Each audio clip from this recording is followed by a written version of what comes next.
Hablaremos de la vida de una grandiosa mujer que los aspectos que se tenía sobre la enfermería. Incluso implementó aportes de su área e hizo que las mujeres aspiraran a lo que más anhelaban.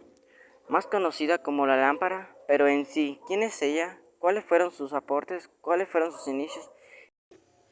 Se llama Florence Nightingale, nació en Florencia el 12 de mayo de 1820. Su nombre fue elegido gracias como honor al lugar donde nació. Sus padres Nightingale, el cual cambió al recibir la herencia, y su madre Frances Smith. Su educación fue dada por una institutriz, el gusto de los temas de Aristóteles, la política y la Biblia. Pero ella quería estudiar matemáticas. Sus padres no la dejaban, decían que su deber solo se delimitaba en seguir trabajando en estambres y prácticas en cuadrillas. Largo tiempo de insistir, al final sí la dejaron, por lo que fue en un instituto donde se destacó en varios temas como aritmética, geometría y álgebra. Ella poco a poco se sintió atraída en temas sociales. En otras palabras, ella quería estudiar enfermería con la intención de ayudar a las personas, pero su familia se oponía a la idea de cuidar enfermos. Uno de los acontecimientos más relevantes que marcó su carrera fue la Guerra de Crimea, la cual a ella conocían como la enfermería, tanto así que actualizó a todos los hospitales de campaña y la atención a los soldados heridos en este conflicto. Ella resumió la guerra en sangre, dolor, gritos, llantos y muerte. Cuando estalló la guerra, reclutó a un grupo de 40 enfermeras para atender a los heridos a la fuerza de Estambul, Skudar o Skaturi. Ahí se ganó el sobrenombre de la Dama de la Lámpara. Así se llaman unos premios de enfermería en España. Pasaba por la medianoche con una lámpara para ver si la necesitaban. Logró que el mantenimiento del hospital militar cambiara y reduzca las cantidades de enfermedades.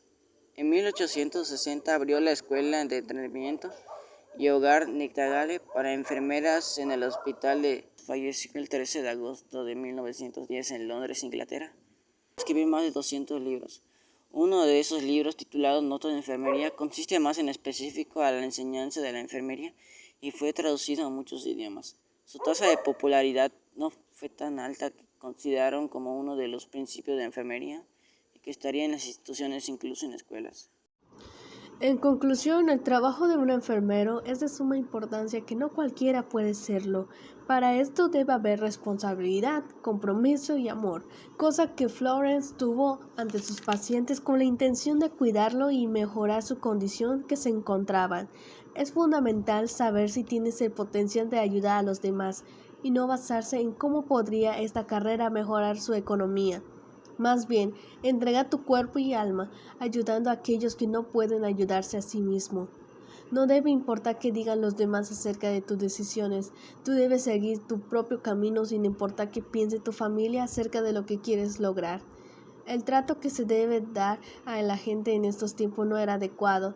Gracias a ella implementó la higiene, ayudando a ponerlo en práctica. Retomando el tema, ella quería el bienestar de todas las personas que podría ayudar. Jamás se dio por vencida cuando le cerraban sus oportunidades, al contrario, creó nuevas para ella convertirse en lo que recordamos, una mujer increíble. Con los pocos insumos que había en la batalla, con eso era suficiente para que pudiera salvar una vida. A pesar que sacrificó su vida por otro, modificó el concepto vago de los enfermeros, al igual que una nueva generación, con sus consejos que haya ayudado a varias personas.